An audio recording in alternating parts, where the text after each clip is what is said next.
Welcome to the Tilted Takes podcast.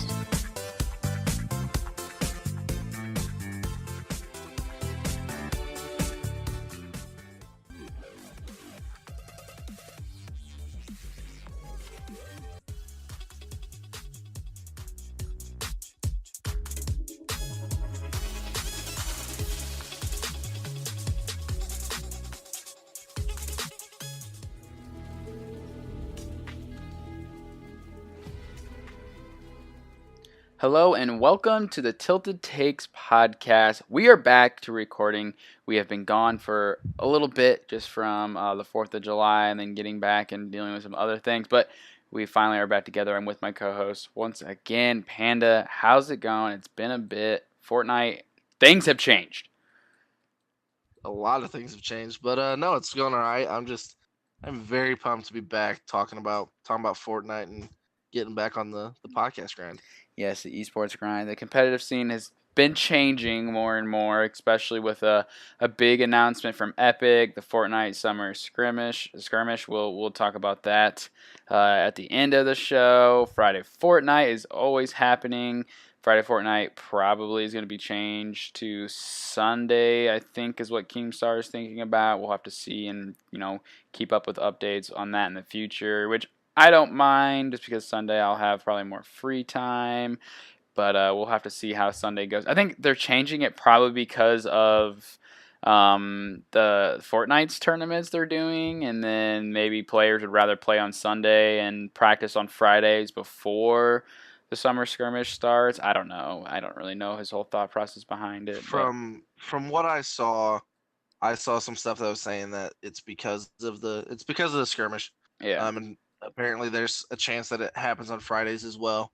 So Keem knows that he's not going to be able to compete with the actual Epic tournament where they're offering, I don't know, $230,000 more than what he's offering. Yeah. So yeah, he's gonna bump it to Sunday, and he's gonna bump it back to a 1 p.m. start instead of a 3. So, which is good because obviously, if you're a normal working person like myself, or obviously normal people, you have to get up and go to work on Monday. So staying up till 2 o'clock trying to figure out who wins Fortnite tournament's not really ideal. But Not ideal. I think that's the reason why. Yeah, I think that'll be nice because then, Fridays, normally there's a lot of things going on. A lot of plans do happen on Friday night, so it would be easier for me to catch a lot of the tournament. And I think players will continue to play in them, even though the summer skirmish is happening. I think a lot of players, it's going to change a lot. We'll talk about the whole format of it again towards the second part of the show, but not everyone's going to be invited every week, so I'm sure the players that aren't will definitely be focused on the whole quote-unquote Friday or Sunday Fortnite tournament with Keemstar, and because it's an easy way for people to make money if you do place well. So, but what did happen is Friday Fortnite this week, and it was a pretty good week. There was a lot of people missing, obviously Ninja, but other than that, most of them were still there. Lupo was gone as well. But we had a few duos that made it to the finals for the first time. It was definitely an exciting tournament, definitely to see newer people. Let's go ahead and look at round one and go over some of the big results. Panda, I don't know if you want to start with any of your favorite, finishes off that first round. I don't know. I like to see that the 100 Thieves people are playing together now. Yeah. Obviously, I like Nade Shot, but I like seeing that the pros are playing together, and we saw that it ended up being a good pairing for them, considering they took it all the way to the finals and knocked out the FaZe boys, which thank God, I think everyone's tired of seeing them. Yeah. So yeah, I mean, let's be honest, those are the big matches. Those are the ones that, I mean, really, we could talk about all day with the 100 Thieves boys winning by 1 kill each game and just Those some bad matches were RNG and stuff like intense. that. But I like I said, I'm just glad to see. And we talked about, I believe it was the last podcast, that kind of a 100 Thieves bandwagon here. But yeah, so I mean, I just like to see that they're having some success and they knocked out the heavyweights for right now. So Yeah, Good for them. we definitely saw a few pro matchups, which was nice seeing actual people that are in the pro scrims and within the pro scene get to face off and show, their capability. I think it's going to be pretty awesome to continue to see Friday Fortnite, especially on the new map and the new season 5.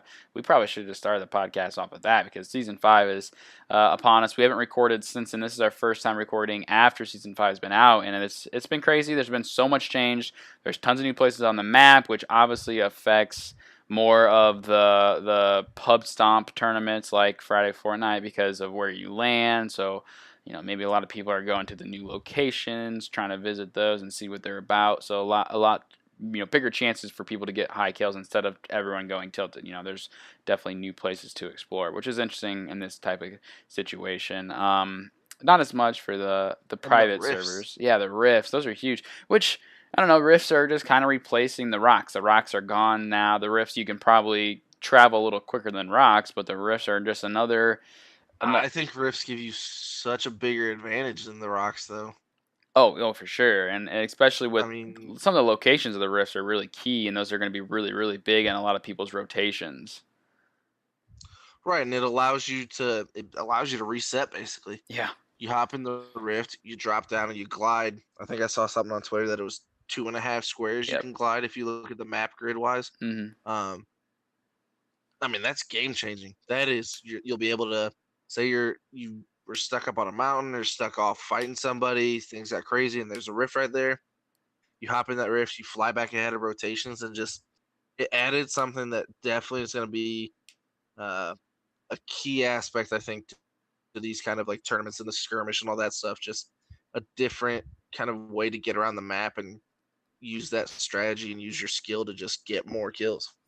Yeah, the pub stomp tournaments are especially interesting just because you can now land maybe on a corner location, whether it's the Paradise area, the Viking ship. Obviously, you can get a lot of loot up there, but they have all the rifts that you can jump into easily, rotate to a greasy, to a tilted, to another high traffic place, and be able to, get some kills there.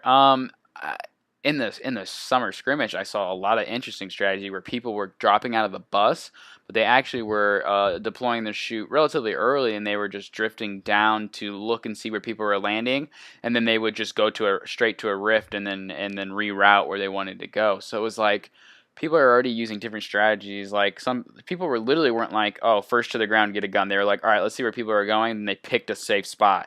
So they're trying to avoid that RNG. Like instead of just forcing themselves to land at a house and hope to get done gun first, if they saw that there was a house open because they were floating above everyone, that's where they went because they knew no one was there. So that's kind of interesting because in a skirmish like that, when you're that much money's on the line and it doesn't matter how many kills you get, all that matters is if you get first. That's definitely a pretty big strategy. So rifts are going to be huge, especially in the pub tournaments. I would say the pub stomp tournaments, which I still enjoy a lot. Skirmish has a lot of issues that we're going to talk about towards the end of the podcast. But let's see other matchups that were definitely notable. A couple underdogs that I've picked in the past: KingRichard and Aimbotcalvin. Finally, they were able to. They had a pretty good tournament this time. They had some good matchups. I mean, the Chica Space Line, obviously that's a strong one. Chance Fruitcake, then Tiny and Svenos, or yeah, Sevenos. His name is Svenos, Sevenos. I've heard it pronounced both ways. But they were a pretty strong matchup against KingRichard and Aimbot. They made it all the way to that 103 Thieves matchup in that semifinal, I believe, and then or the final semifinal to get to the final game, in which they ended up meeting 100 Thieves once again. So I actually thought 100 Thieves was going to take it. I did pay attention to this point by the time Friday Fortnite got there. I was paying attention to the finals, and I thought, maybe it'd be cool to see those pros. Obviously, KingRichard's a pro, so we did see pros win. But I don't know. It was a good week. Not seeing necessarily FaZe was refreshing, but they still were really, really close to being there. They obviously put themselves in a really good position for the running of the money still. I mean, there's no way they're not. It's bad to say, and I don't want to say they're the Warriors by any mean, but they're just somebody that you just expect to be there at the very least late, if not in that championship round every time. And it's just I don't know. don't want to say it's gotten old, but you've just come to expect it, and you're just like, all right, well, it's just another week, I guess. But yeah, like you said, it's refreshing to see new faces in there, and uh, it's good to see Richard and Calvin get there. I mean, Calvin was just screaming. That's what we waited 5 hours for afterwards, and that We tells you how waited long these 5 tournaments are. hours. I mean, Uh, it's cool to get a new champ in there. yeah, for sure. I was definitely glad seeing that. Seeing the love being spread around within the Friday Fortnite community. You know, it's probably not easy for some of these players, aka Cs, to do this every Friday and, not have any results. Or, I mean, not everyone's Yes, doing it. first rounder again. Not everyone's doing it for the money, but it's definitely, if you're a competitive person, it's obviously rough to not be making it towards the final or being a true competition to a lot of the people. Typical Gamer and Thief, we're back in it as a partner duo, seeing them, OP and Yellow, though. That's another really good combo that I enjoy, and I think they will continue to probably do well. Nick Merckx and High Distortion partnering up is definitely interesting to me. HD is really, really good, but I don't know. Playing up with a PlayStation player is definitely an interesting strategy. Maybe he likes to get that cross-play action down and likes his chance that way. But let's see. Any other main matchups? Did you know that HD is a bodybuilder? Because I did not. Competitive I did bodybuilder not or know. just a casual bodybuilder? Just I don't know if competitive or not, but like I know like Nick, he always goes and works out and does his lifting stuff before and like in the morning, and then he'll stream at night, which is why he streams at night, obviously. Mm-hmm. Um, and then yeah, so apparently, HD's a bodybuilder as well, and it's funny because when you watch them, you start to realize it by the way they're just yelling and how angry they get, and it's I mean, I don't know, I don't want to say roid rage, but roid rage. Right, right. Dude, does Nick compete? I don't never followed Nick Merckx that much. So I don't really know that much about him. Or is he just a casual bodybuilder? I don't know. I don't know if they go to competitions or whatever, but I know that's what they do in their spare time. I mean, might as well. They can Um, make money that way but too. he's so big and he's so angry. He's so big and so angry. Definitely Just a screams. dangerous combo, that's for sure. And then HD just has such a temper, man. Every time he loses in Fortnite, he like threatens to quit. I'm like, dude, calm down. Like you're really Like good. I understand being pissed, but just calm down. And talk him Uh, off a ledge every time he loses an round. yeah, for sure. It was interesting seeing Hysteria paired up with Avery X, seeing those two together. And Hysteria, obviously not with his partner Ninja. That'll be interesting to see if Ninja does come back, if he has a normal schedule this week and not traveling a bunch. And if I don't Hysteria believe he does. and Ninja will just partner right back up and, kick back off or, carry back off where they left off. But I think he's going to the SBs. Ninja is? Yeah, That's he's going to wild. the SBs. Probably because he's Because the the only most. reason I know this is because Jess has tweeted it out. Oh, really? Because she's talked about how she gets to go to the SBs and stuff, and I would assume that she didn't get invited. So one would I only imagine that Ninja's up for some award. mean, Ninja has more interactions on Twitter than Ronaldo and freaking LeBron I James. mean, So is there an esports category to the SBs? I don't I'm. think I've ever really watched the I SBs. mean, like Sports Center and other people like legit typical media sport channels tweet out that the most interacted with person in the sports world is Ninja, so they consider it. I would say so. Right. I just I don't know. I don't, as much as I love esports, I don't think I would like seeing Ninja win like best male athlete or something like that. I think I'd Yeah. actually shit my pants. No, I would rather see that best male esport athlete. I'm fine with that, but I think they're Right, while like I break it down right. like esports player of the year or something like that. I mean, while I believe that esports is obviously a sport, but I think like the best male athlete definitely belongs to the traditional athletic stance.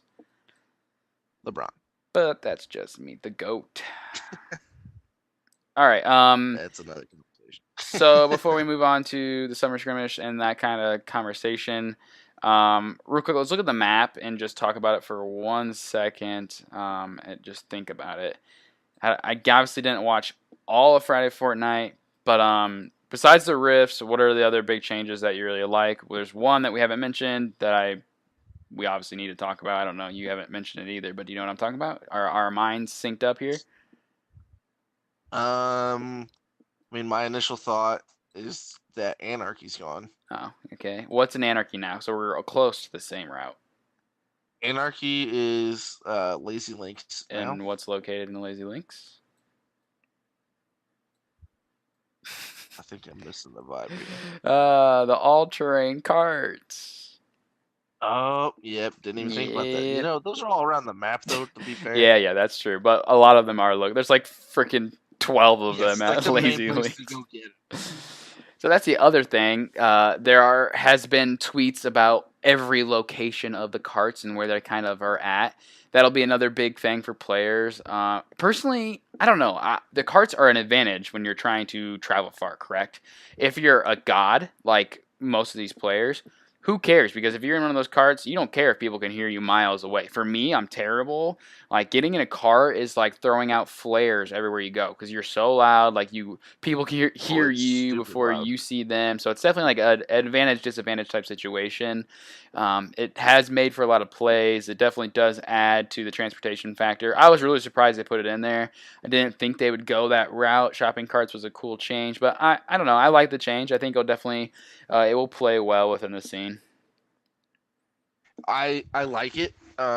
I like that you can die in it because it makes it not OP to where you can just drive it off a mountain or anything stupid Right. like that. Um, but I also find it sort of a coincidence, sort of funny that as soon as the PUBG lawsuit gets dropped, like 2 weeks later, they're bringing in Vehicles. vehicles for the map, and it's just like, well, I mean, I see what you're doing here, but okay.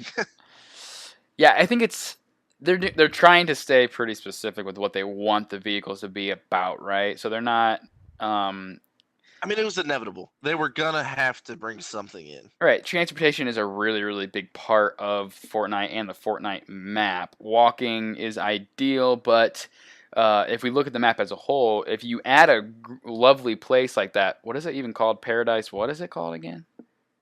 Paradise Palms. Yeah, Paradise Palm. If you have a place like that, there's a lot of loot there. It's great. And there's rifts as well, which adds to a great transportation. But if there's a place on the edge of the map, you don't want to get a bad circle. But hey, if you land at the Paradise Palms, and there's also those carts, maybe add a quicker transportation. People are going to be more likely to land there. I think that's Fortnite's Epic's main key issue is to make Is sure that that it's all spread out. yeah, people are spread out, and it's not like Tilted is the only place that gives us good kills.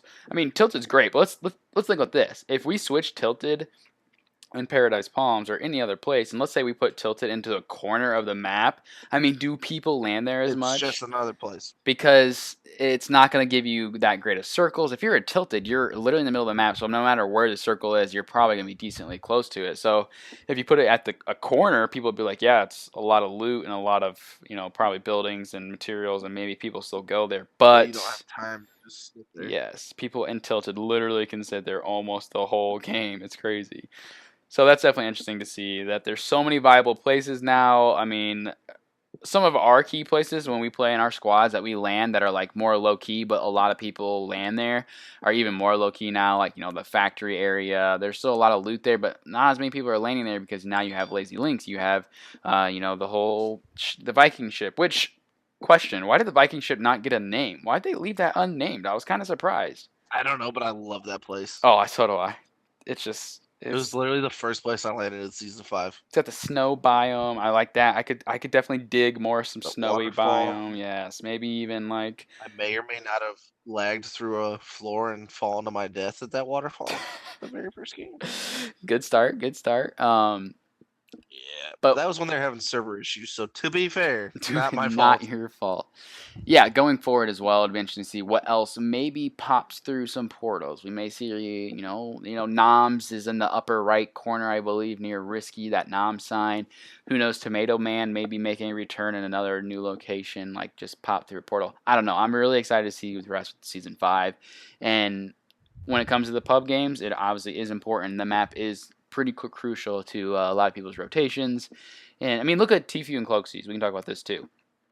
One of their main things was, and even a lot of players, it wasn't just them, but like rotations revolved around Dusty Divot because there was Hop Rocks. It was a good way to rotate to a new place. A lot of people rotated there because it was center. I mean, now you have Dusty Divot with just a lot of trees. not as much transportation. You can get a lot of mats, and there's not a lot of loot. So like, is that going to be a key place that people rotate to? Is that going to be kind of left alone, and you only rotate to that to get mushrooms and some trees? So that'll be interesting to see how that changes the whole dynamic as well.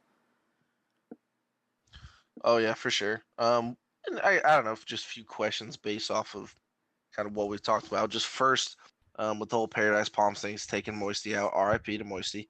R.I.P. Um, does it not feel bigger though? Does that area just feel huge to you, or is it just me? Yeah, Because I feel like it just feels massive flying down there, and I know it goes from Lucky all the way up to Lonely, but it just feels so much bigger than the Mire did. you know what? I never realized. Did they? Hang on, I'm gonna pull up season 5 Fortnite map. Okay. Um, the crazy thing is, like, I don't obviously think they made the map bigger, but No, I don't think they expanded it. It okay. just So feels they bigger. stopped right at the mansion, right before the mansion. Right. I was just trying to see how far it actually did go. Yeah, I mean it's. I think the reason why it feels so much bigger is one, you can see more because it's like a desert. It's pretty open. There's And it's obviously bright as all hell. the tall mountains. The other thing is there's just so many like all along that road path, like kind of like that Highway 66 feel. There's a lot of little towns and like gas station and the dinosaur place. So I think there's just so Right. many more places to hit that are relatively interesting where you can loot up and get materials. It's pretty sweet. I think it's definitely one of the best changes I think Fortnite's made. A loot lake, Oh yeah. fine. Definitely can see that disappearing in the future because of, it's not very active and it's got a lot of issues about Well, see, and transportation that and that leads me to my next question: is what's the next thing that goes? So Moisty's gone. Moisty's been there from the start. right. What goes? Is it a flush? Is it Yeah, a junk and haunted pleasant kind of thing? yeah. I think the bottom left, as in flush, that whole area, the I don't even know what they call that. The thing right below Shifty Shaft that you rotate to when you leave the factory area. It has like the two There's so many houses. names for it. Yeah, people call it different things. But like, yeah, that's in a good area. There's a lot of things there.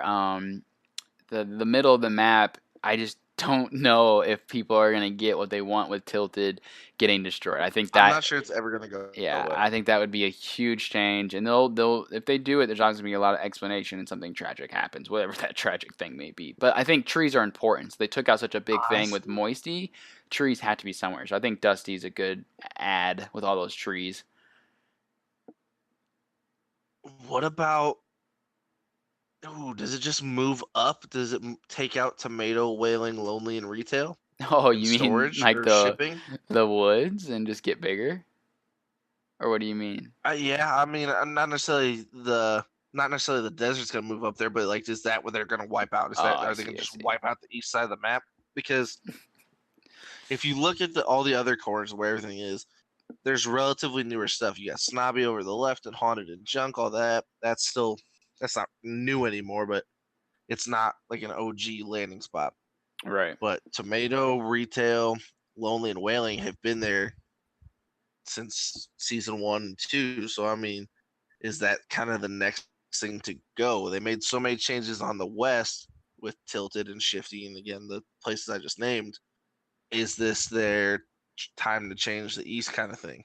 Oh, soccer field's gone. I just not noticed that. That huge soccer stadium they put in there is gone. The World Cup one, yeah. Yeah. So that's a good spot. There's tons of room up there. You can even take away the motel if you wanted to. There's so much room up there to put a nice in a nice area for something. Right, and that's why I could see that whole corner going away, either Right. down to Pleasant or even Pleasant going. I don't know. I don't know what goes next, but I think there's a couple different I do like areas. the biome whole factor. A snowy place would be cool, especially feeding off of where the Viking location is. But hey, it's worlds collide, so we're going to see what kind of other worlds come into play here. We got the whole Wild West thing; those skins will be coming out. They just kind of came out with the Save the World type playthrough. So I don't know. We'll have to see. I think season 5 is definitely the best one yet. The meteors were really cool. The little changes they had in that were definitely interesting. But season 4 set up for season 5, plain and simple.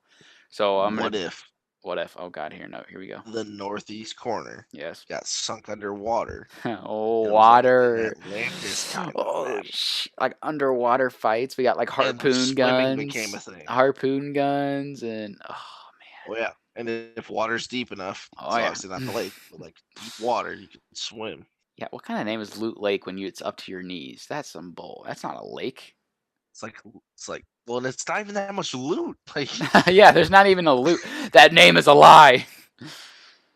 it's all fake. It's not even a loot. Okay. Well, that was our mid podcast episode breakdown of season 5. It's gonna be crazy. There's gonna be a lot of changes. I do think Risky is not around for much longer as well, just because of um, I don't know. It was definitely based on season That was 4. short lived though. Yeah, but it's season 4. It's the whole meteor type area, the movies. I don't know. I think that place could go easily, and I think things I are going to wouldn't be be upset by it appearing. because I think no Hop Rocks kind of kills it. Oh yeah, that's true.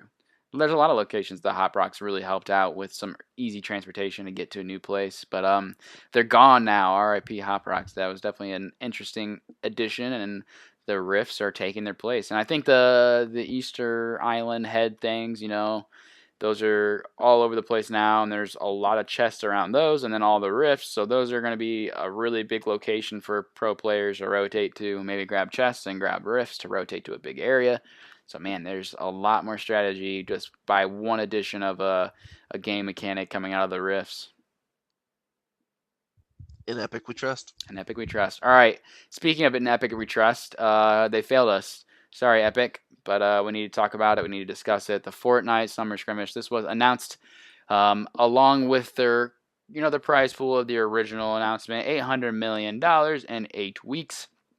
Each 8 million. week, 800 million is what I said. Rip, 8 million in 8 weeks.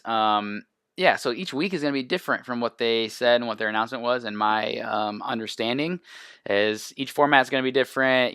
Week 2 could be a male-female partner only. Week 3 maybe squads. Like week 1 was just they invited a bunch of some pros. They invited some of the big, the big entertainers is what we call them, and then they got to pick partners. Then we saw obviously if they did well in the showdowns, the high performance showdown players, they got an invite, then they got to pick a partner. So I like the format of inviting one person and they pick their partner. That allows Epic to control who comes, but then also allows the player to pick someone they're comfortable with.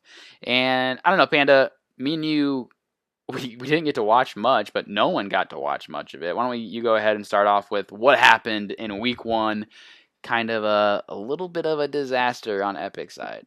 I mean, I don't want to call it a trend anymore, or necessarily, but let's be honest. Epic has a problem with early season servers. Yes. I don't know if it's just a bunch of people getting back on because of the new season or what. And I don't know why it keeps happening every season, but the servers go to all hell and it's just bad. And so lag is what happened. Yes, and this was a match of all these players on the same map. This was not a Keemstar Pub Stomp type tournament. They were all up against each other. So that was another issue. That's a different type of server it's holding. There's a lot of people on it, and when you have all those players, good players, you have a lot more building. You have a lot more action happening, and we saw lag when there was a lot of explosions. C4 actually got banned because C4 was causing issues, which also led to a pro player tweeting out, "I'm almost positive Epic is going to vault the C4." So there's a high chance C4 is going to be put away, because isn't it crazy that an item like C4 is what's causing server issues? Just from the amount of it's gotten so good though. Yeah, it can explode such a huge radius. The servers can't handle buildings being deleted that fast, so everything just crashes. I mean, you shouldn't be able to hold 10 of those. I think there should be a hard cap of 4. Like, you should be able to hold 4, and that's it. 10 of them is insane. I don't get it. Yeah, it's just it's so much damage with such a big radius, and I mean, like you said, there's just so much happens that it ends up just going away instead of showing the actual explosion, and the server just kind of breaks down from there.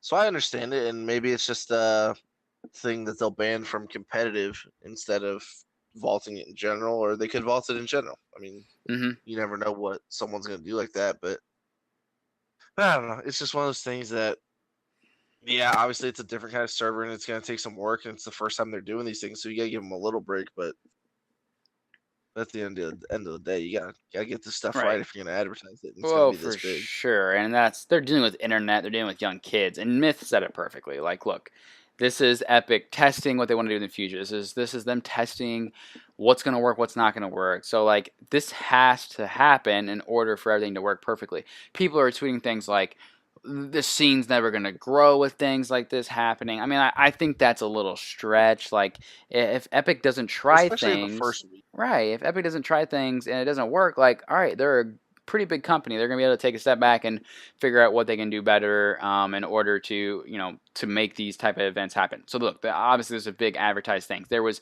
tons of people on Twitch watching it. It was supposed to be a maximum of 10 matches, but if a duo won 2 games, then it would be over. So technically, there may have been only 2 matches played if the same duo won the first 2. That did not happen. Match 1, we had Chap and Liquids from Liquid 24 or 27 hours from Liquid. That duo, 72. whatever. What did I say? Numbers are hard. I It's a said 27. well, that's just classic dyslexia. It's fine, but they had this lovely thing which I thought was awesome. Was $6,500 to the duo that had the most limbs. So even if you weren't winning and you wanted to just say screw it, maybe we won't win, but let's just slay out and try to win. That 6,500. Because think about it, there was 10 matches. If you were winning the most limbs, a lot of them, if it did go the full 10 matches, then you were definitely making some money. Like Dakotas and Yellow, they had 9. They didn't win, but they got some cash just from getting a lot of limbs. So that was match 1. Match 2, my screen is very blurry. Not Vivid and Kev. I don't know how to say his name exactly, but Heavy? Kevy. He is a pro free agent.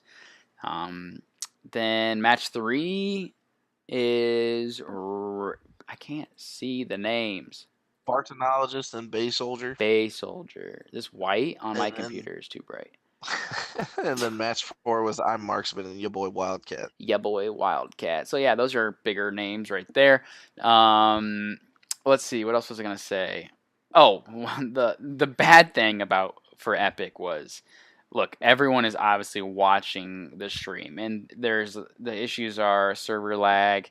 Another thing that's kind of interesting for Epic is like they are pulling the action off of each player's stream, right? So all these players that are playing are streaming, but like you got players dropping the F bomb when they're watching them. Like, I don't know what Epic's plan is for that, but obviously, most of the time in esports, a stream for a big tournament is definitely PG. It's definitely kid friendly. There's no, cussing, that kind of stuff going on for the most part. So, like, seeing them watch Myth get a crazy kill and he's like, fuck yeah, let's go. Like, that's definitely not ideal. Personally, I don't know what Epic's plan is, but even with the lag, like, there was tons of players complaining hard, like, what is this, like, I can't even shoot. They were like changing between streams because they really didn't want the person they were watching talking mad shit about Epic, but everyone was so mad and complaining. That's why they had to just cancel it after week 4 or match 4. They literally canceled all week 1 after match 4 and just released week 1 standings based off of 4 matches. Like, that's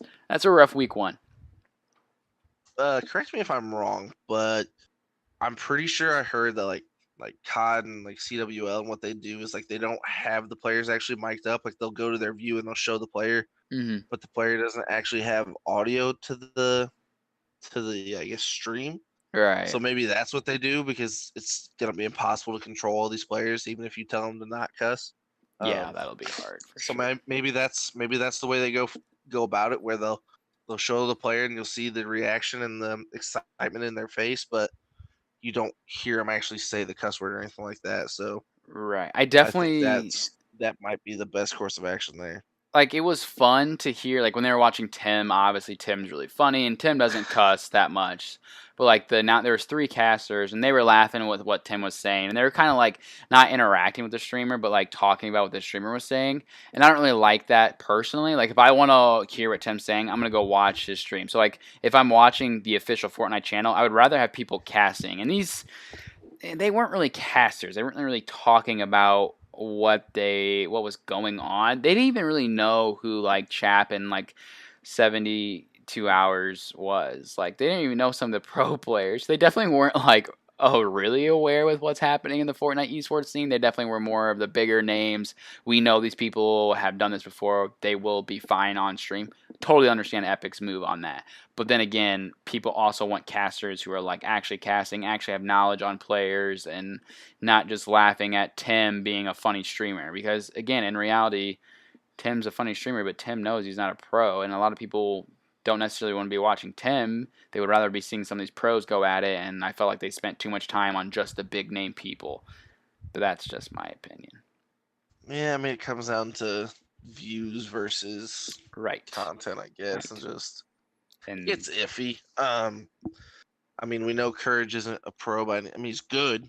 Don't get me wrong, but he's not like an optic pro. They have their own team already. But is it maybe something where Epic reaches out to him and his caster background and sees if he wants to maybe step in the booth there? I would enjoy that a lot. yeah, I'd have to get paid a Um, good amount in order to take him out of the competition because he still loves competing, even though he's technically not a pro. I feel like. well, right, but I'm saying like if they decide to make it truly pro, Right. Okay, I see what you're saying. to where you take out like the streamers and like you really want your teams and your athletes in there, I guess. Um, maybe you take a guy that has a casting background and obviously loves the game and knows the game and plays it all the time, and maybe start there. I don't know. Obviously, No, that'd be. I like that idea a it's lot. just a long shot, but I just that was kind of the first place my mind went, is that it would be a perfect situation and a perfect bridge too, where he could maybe have someone where like where Courage is the play by play, and then you have someone trying to learn or that just is really good at the game and really good at strategy that does kind of like the analytics of it all and analyzes the strategy and the breakdown there. So I think if they just find a good combo to work out. Mm-hmm. Yeah, so what's going to be interesting is what happens during week 2 if Epic fixes things, if they maybe cut down the amount of people they invite, not have a full lobby. I'm not quite sure what it's going to be, what kind of format it's going to be. I do know July 27th, I do believe, I think the announcers or the casters kind of talked about, is the next showdown. So that'll be interesting because a lot of people are going to be going super try hard. If they do well, they're going to get invited to an $8 million tournament possible. So, like, that's definitely going to be a much more and incentive. People are gonna be trying super hard. Even these pros that like are quote unquote pros, but they're not pros in Epic eyes to get an invitation to these types of events yet. Epic clearly isn't putting on a tournament just for the pros yet. So we'll have to keep seeing that. Obviously, the pros are still raging. They're upset. They're like, these aren't, because they tweeted out like, "Oh, come watch the best players play in the week 1 summer skirmish." Like these are not even close to being the best players. I totally get where they're coming from, but like you just mentioned, right now Epic is growing the game. As crazy as that sounds, they are growing and figuring things out first. Personally, I think it's better that we have entertainers being the test dummies instead of the pros, because you don't want to throw all these pros in there that are playing for their like life and then have like servers that crash and them not be able to compete. That would probably be even And worse. have them pissed off and quit. Right. It's probably better for them to be playing with people that are more playing for fun and more streamers that have a lot of people that watch them. So again, it'll be interesting. We're gonna have to see. One, and it's something too where you can mix it in. You get the views first. You Yeah. get your ninja views. You get all those other people.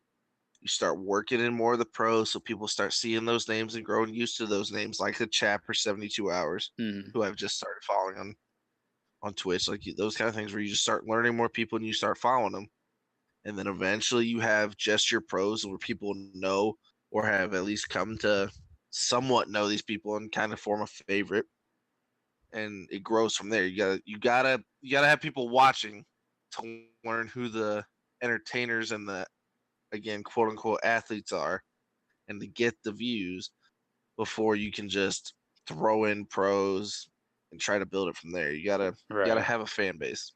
For sure. And there's tons of esport titles out there that have started in two ways. They started and someone became streamed on Twitch and they played so much they became really really good. They decided to be a pro.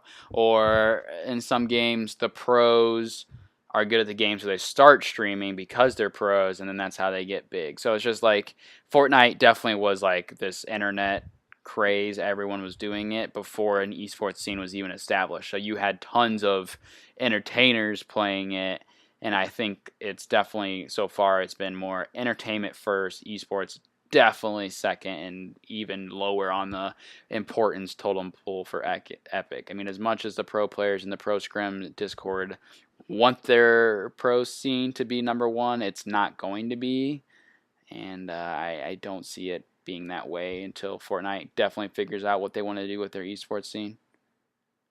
Well, the thing is too is you can't piss off Ninja. You can't piss off Tim or Myth. I know I keep saying the same names, but these are the people that bring in all of those views. This is a Right. guy that has consistently almost 100,000 people watching him for a normal stream. You can't piss off your bread and butter because you want to bring in these pros. I know the pros want to get the fame. I know they don't like that someone like Tim is getting all this fame and money and isn't as good as them in the game. But the game wouldn't be where it's at without Ninja, Tim, Myth, all these guys. It's a balancing act. You gotta remember where it started and what made it grow in order to build it up into a big league where people can kind of transition into following these smaller, lesser known pros.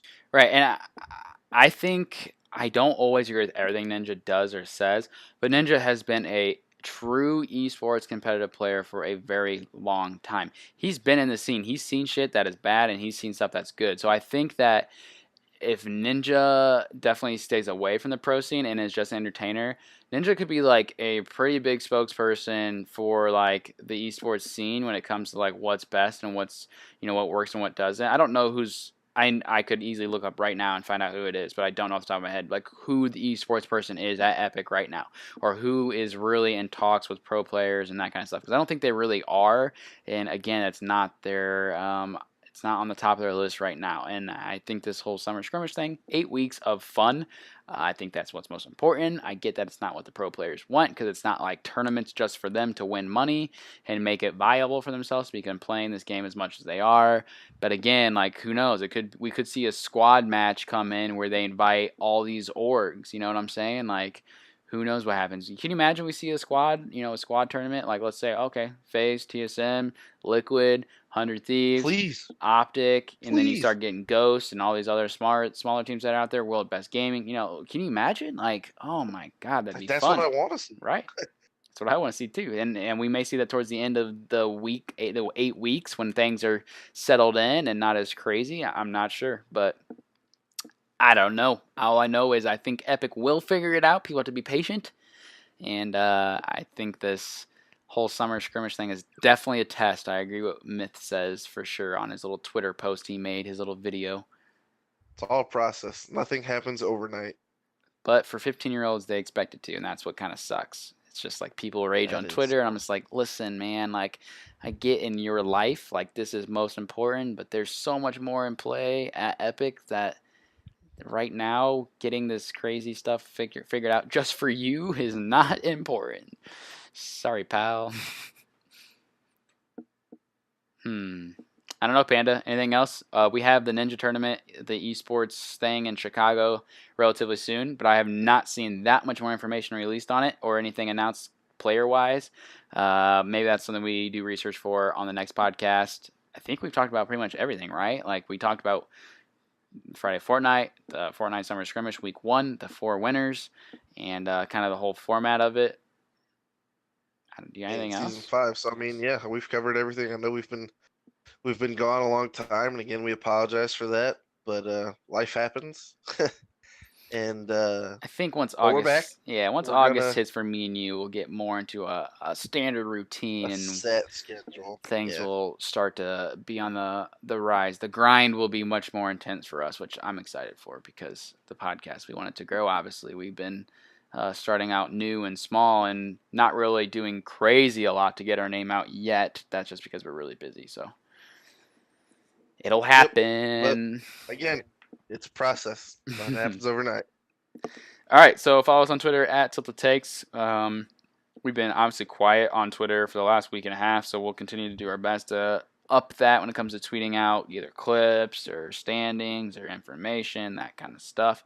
Follow us, or you can follow/subscribe on iTunes for the podcast if you enjoy the podcast, if you enjoy listening to things all about Fortnite esports. That's all I have. My name is Endless. Panda, anything else, or is it GG's? It's a GG's, man. All right, GG's. I'll talk to you later.